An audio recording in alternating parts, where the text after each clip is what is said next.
اس میں تم لوگوں کو کوئی احساس نہیں ہے, کوئی انسانیت تم لوگوں کے اندر نہیں ہے. کس منہ سے تم لوگ جو ہے باہر کے ممالک کی خواتین کے حقوق کی بات کرتے ہو؟ کس منہ سے تم لوگ کشمیر کی بات کرتے ہو, فلسطین کی بات کرتے ہو, کہ جبکہ اپنے ملک میں تم لوگ وہی بربریت کر رہے ہو کہ جس کا تاریخ میں کوئی مثال جس کی نہیں ملتی ہے. یہ یاد رکھیے گا. پاکستان تحریک انصاف کی خواتین احمد خان نیازی کے ساتھ کھڑی تھیں, آج بھی کھڑی ہیں اور آئندہ بھی کھڑی رہیں گی. یہ آپ کے پرچے, یہ آپ کے ڈنڈے, یہ آپ کے ڈالے, یہ آپ کی قید و صحبت کی جو پابندیاں ہیں, یہ ہمارا کچھ نہیں بگاڑ سکتی. آپ نے سب کچھ کر کے دیکھ لیا ہے. اور آج میں یہاں پر کہنا چاہوں گی کہ برائے مہربانی ظلم اتنا کریں کہ جتنا آپ کے, کیونکہ کل کو جس وقت عوام کی حکومت آئے گی تو یہ بات یاد رکھیے گا کہ تب آپ میں سے کوئی بھی عوام کے اس غصے کی تاب نہیں لا سکے گا. کہ ظلم کو ختم کریں اور برائے مہربانی ہمیں ہمارے لیڈر سے ملنے کی اجازت دی جائے, کیونکہ جیسا کہ حلیم بھائی نے کہا ہے کہ ہم ان پہ نہ صرف کنٹیمپٹ آف کورٹ کریں گے, کیونکہ یہاں پر جتنے لوگ آئے ہوئے وہ سب کورٹ کی اجازت سے یہاں پر آئے, اور عمران خان نے اپنے جیل مینول ہم سب کے نام دیے ہوئے تھے, اور آپ نے اگر آج بھی ہمیں ملنے نہیں دیا تو اب انشاءاللہ آپ سے ہمارا جواب جو ہے وہ کورٹ طلب کرے گی. Thank you. بسم اللہ الرحمن الرحیم.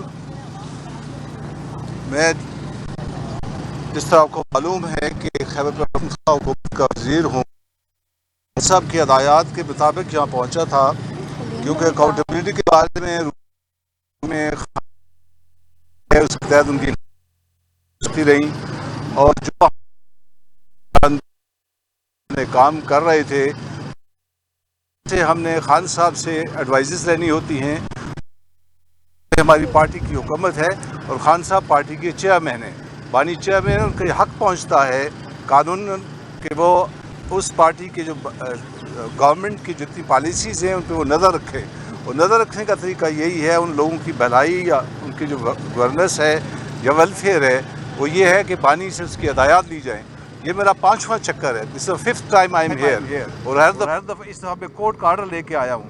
مجھے نہیں سمجھ لگتی کہ میری کیا چیز ان لوگوں کو چپتی ہے کہ یہ 5ویں دفعہ ہے, ہر دفعہ یہ بلاتے ہیں.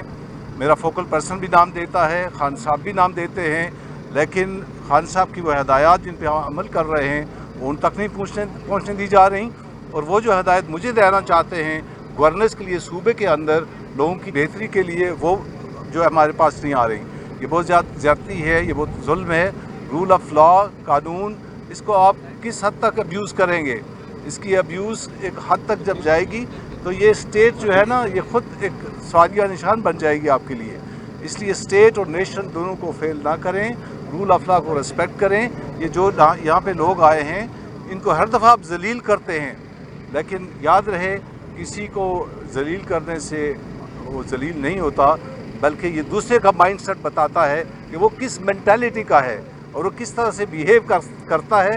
وہ ایکچولی اس کی شاخسانہ ہوتا ہے, اس کی مینٹیلٹی اس طرح کی پیور ہوتی ہے, مائنڈ سیٹ اس کا سک ہوتا ہے, بیمار ہوتا ہے, اور وہ اس کا ایکچولی اظہار کر رہا ہوتا ہے. ہمارا کیا ہے, ہمیں 5 ابھی 7 چکر لگوا لیں, دو رہ گئے میرے, میں 7 پورے کر لوں گا, میں آ جاؤں گا, اب 70 دفعہ آ جاؤں گا, بیکاز میرا لیڈر اندر ہے. اور یہ بھی جس طرح میری بہن نے کہا ہے اور علیم صاحب نے کہا ہے, وہ قید نہیں ہے, دراصل آپ قید ہیں. آپ اگر آزاد ہوتے نا تو ہمیں آپ اجازت دیتے. آپ اپنی سوچوں کے اندر کہہ دیں, اپنے سکھ مائنڈ کے اندر کہہ دیں, اور یہ سکھ مائنڈ میں بتا دوں, it is not good for the country, it is not good for the state, it is not good for the nation state. ملک امپیس میں آ گیا ہے, اس کو نکالیں, مزید ظلم کو ختم کریں, رول آف لا, ڈیموکریسی اور کانسٹیٹیوشن کو لحاظ کریں, اور انسانیت کی کچھ قدر کرنا سیکھیں. اور حکومت پنجاب کے پاس اتنی بھی کیا وہ حیثیت نہیں ہے کہ وہاں پہ ایک ویٹنگ روم بتا دیں جہاں پہ ہم بیٹھ کے انتظار کریں. ہمیں روڈ کے سائڈ پہ 5-5 گھنٹے کھڑا کیا جاتا ہے, ہمارے منہ پہ مٹی پڑ رہی ہوتی ہے. انسانیت بھی کوئی چیز ہوتی ہے. ہمارے پاس ساتھ عورتیں ہوتی ہیں, ہماری بہنیں ہوتی ہیں, وہ بھی اس طرح سے کھڑی اور ذلیل ہو رہی ہوتی ہیں. دراصل وہ ذلیل نہیں ہو رہی ہوتی, حکومت پنجاب اور اسٹیٹ ذلیل ہو رہی ہوتی ہے, کیونکہ یہ چیزیں میڈیا پہ جاتی ہیں. Thank you very much.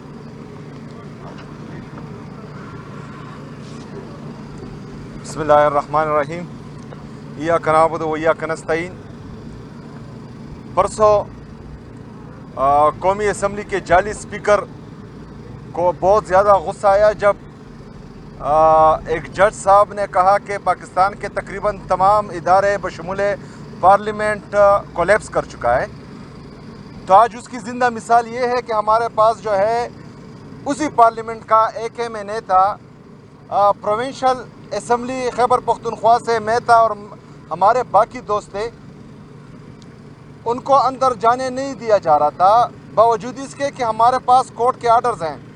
پرسوں ہم نے باقاعدہ کنٹیمپٹ آف کورٹ فائل کیا تھا اور آج جو ہے جیل کے اندر میں نے وہاں کی انتظامیہ کو اس کنٹیمپٹ سے ڈرانے کی ناکام کوشش کی، لیکن اس کی جو طنزیہ ہنسی ہے ابھی تک میرے آنکھوں اور دماغ پر باری پڑ رہی ہے۔ جواب صرف یہ آیا کہ وہ بھی ٹرائی کر کے دیکھ لیں۔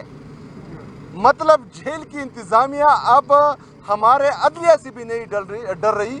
تو اس کا مطلب یہ ہے کہ تقریباً بحیثیت قوم، بحیثیت اس ملک کے جتنے اداروں کی پاسداری یا اس کی حکمرانی ہم نے لانی ہے، ہمارے ذہن تقریباً مفلوج ہو چکے ہیں اور ہم یہ مان چکے ہیں کہ عدلیہ، پارلیمنٹ اور ہمارے جتنے بھی ادارے ہیں یہ برائے نام ہیں۔ طاقت صرف کچھ لوگوں کے پاس ہیں اور وہ جو چاہیں اس ملک میں کر سکتے ہیں۔ ادھر اس اڈیالہ جیل میں چور ڈاکو جو آج ایک پنجاب کی وزیر اعلیٰ ہیں اور دوسرا جو ہیں پاکستان کا وزیر اعظم ہیں اور ایک بگوڑا ابھی بھی جو ہے باہر ہیں، وہ چور ڈاکو بھی ان جیلوں میں رہے ہیں۔ یہاں پر حجرے ہوتے تھے، یہاں پر جو ہے ان کو شاہی زندگی دی جاتی تھی، ان کے جتنے بھی لوازمات ہیں وہ پورے کر دیے جاتے تھے، لیکن عدالت سے سرٹیفائیڈ صادق اور امین پاکستان کا سب سے مقبول ترین لیڈر جناب عمران خان صاحب جیل میں ہیں اور وہ جو ہے ناحق قید میں ہیں۔ اس کو جو پریزن کے بیسک مینول ہوتے ہیں، جو پریزنز کے بیسک ہیومن رائٹس ہوتے ہیں، ان کو بھی جو ہے پورا کرنے نہیں دیا جا رہا۔ تو اس چیز کی جتنی بھی مزاحمت کی جائے کم ہے، اور ہماری اپنی عدلیہ سے، کیونکہ ہم عمران خان کے سپاہی ہیں، عمران خان کے فالوور ہیں، ہم اپنے اداروں کی عزت کرتے ہیں۔ ہم نے کنٹیمپٹ آف کورٹ ایک دفعہ فائل کیا ہے، اب دوبارہ ہم اپنی عدلیہ سے یہ ریکویسٹ کرتے ہیں، جو آپ لوگوں کو حقارت کی نظر سے دیکھتے ہیں اور جو یہ سمجھ رہے ہیں کہ آپ لوگ کچھ بھی نہیں کر سکتے، تو برائے مہربانی ہمارے اس کنٹیمپٹ آف کورٹ میں سیریس کارروائی کی جائے اور جو لوگ ملوث ہیں، ہمیں اندر جانے نہیں دیا جا رہا، تو ان کے خلاف کارروائی کریں۔ شکریہ۔ Thank you very much.